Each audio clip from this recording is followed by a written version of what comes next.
Hello everyone, it's Run the BPM back here for another NBA offseason preview video. And today we're going to be talking about the Atlanta Hawks. Of course, a team that has surprised pretty much everyone this postseason with their run getting themselves into the Eastern Conference Finals.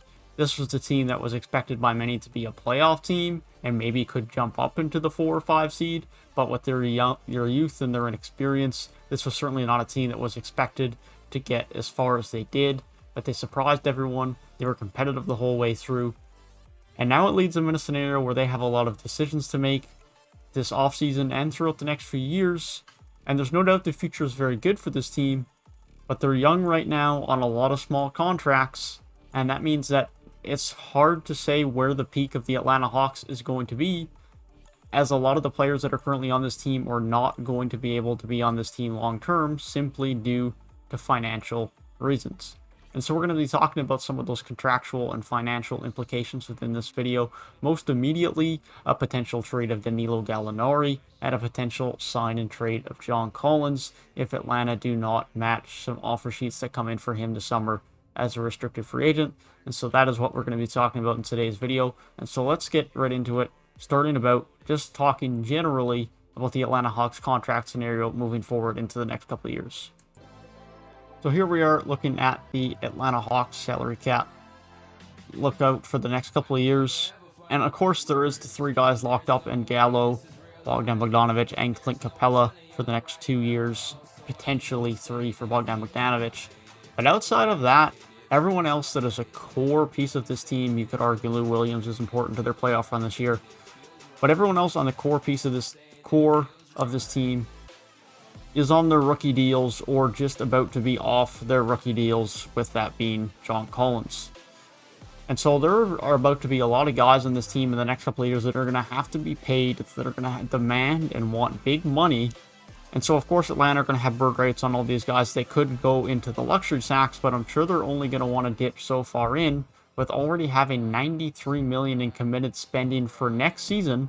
This is before, do they bring back John Collins? This is before Trae Young gets a new contract in a year's time. This is before Kevin Huerter potentially gets a new contract in a year's time. And you're only 2 years away from a Cam Reddish and DeAndre Hunter new deal kicking in as well. And so there is a lot of money that's going to have to start going around here in Atlanta for them to retain this group. And so that's why I mentioned in the intro to this video that a Danilo Gallinari trade is something that we could definitely see moving forward. Now, Gallinari's been very good for this team. He's given them some good depth and scoring, whether that's been in the starting lineup or off the bench. He's a very good scorer still at his age of 32. He's never been the most quickest athletic guy, and he's aged well in the sense that he can still score well in the mid-range back to basket. He can still be someone who can be a viable guy on the offensive end. His defense has never been great, but he's decent down low just due to his pure shot and strength and length in that regard.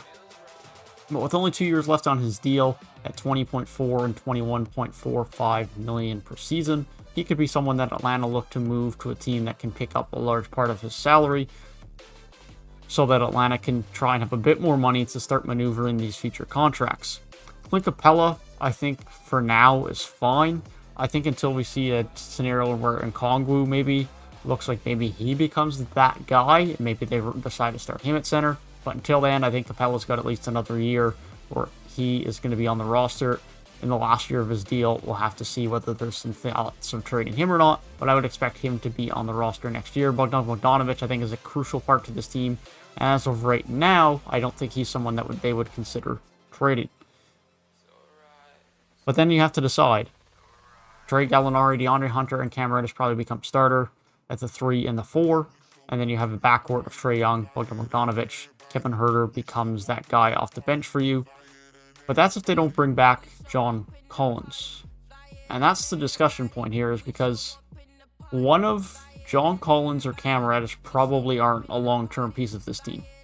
Because realistically, Kevin Huerter probably stays. He's a bit of a scorer for you off the bench. He can provide a bit of defense, a bit of shooting, especially some good spacing from the three-point line. But he's probably, out of all of their young guys, the guy who's going to command the least amount of money.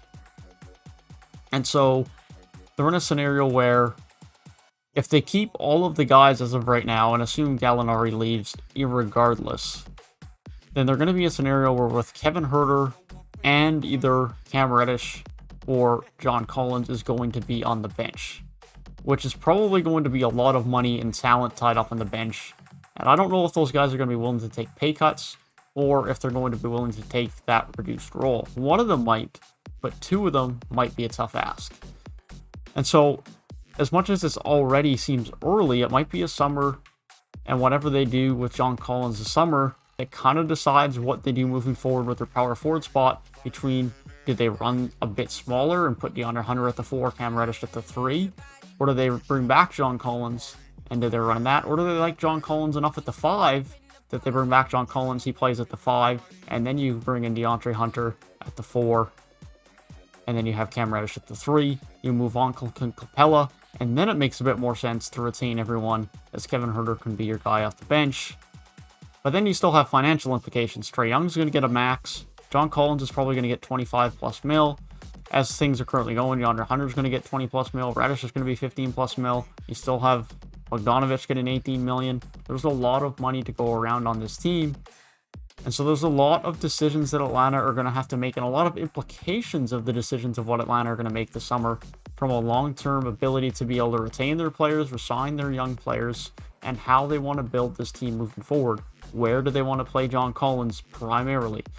Who do they want to have on the bench? Are these guys that they're going to have on the bench like a potentially Kevin Huerter, like potentially Cam Reddish? Are those guys going to be consent coming off the bench, or are those guys that need to be starters as their talent would suggest for most teams? And so then that has to come into play as well. And so this is a lot deeper than, is John Collins a good fit for Atlanta? Do Atlanta want to pay 25 plus million for John Collins, which obviously is a big part of it. And I'd argue maybe you don't want to give him that much money. And so if someone does want to offer sheet him at 28, 29 million, I probably wouldn't match. That's just my thoughts. You have so much other young talent on this team right now. I wouldn't lock myself into any contract if I'm Atlanta that seems overpriced. The only guy you're going to have to pay insane money for on this team that you should is Trae Young, and he should get a max after that. John Collins, as he starts to approach that 30 million mark, that just seems like way too much for me. Now, I like John Collins. I think he can be a solid NBA player and is a solid NBA player, but I don't think he's worth that much for an Atlanta team that already has so much good young talent that they're going to have to pay. They have to be smart about who they pay and how much they pay them. And so I feel that if they can get Collins on a good deal, that's great. But they need to think about who they want to build with and who they want to build around. Because this Atlanta team has the potential for this past postseason run to be the start. This could be the start of a dominant Eastern Conference team for a while. They could have a very good core, continue through this team, and stick around this team for the next 10, 12 years if they do this right. But if they start handing out contracts that are bad, that screw them over financially and in terms of contracts already before they get to the bulk of their young players having their contracts due, then they're going to be in trouble, they're going to regret it, and it's going to result in this past season potentially being the peak of the Atlanta Hawks under Trae Young, at least for the next few years. Well, that is my thoughts on the Atlanta Hawks. Very crucial offseason moving forward into what is really now a week away from the draft, or even less than that, and just a bit more than that to get to the very important, for the Atlanta Hawks, free agency period, as far as dealing with John Collins and how his restricted free agency goes across the NBA. If you guys did enjoy the video, be sure to leave a like down below and subscribe to the channel for more NBA content like this. I will be continuing NBA offseason previews on every team in the league. I have 5 left, I believe, now at this point. I will be continuing those before the draft starts, and I will be keeping you up to date on all draft, trade, and free agency news as we move into the offseason, the most fun player movement time of the year. So be sure to subscribe to the channel if you want all the updates here on the channel about the NBA offseason over the next couple of weeks. Hope you guys have a great rest of your day, and I'll see you guys in the next one.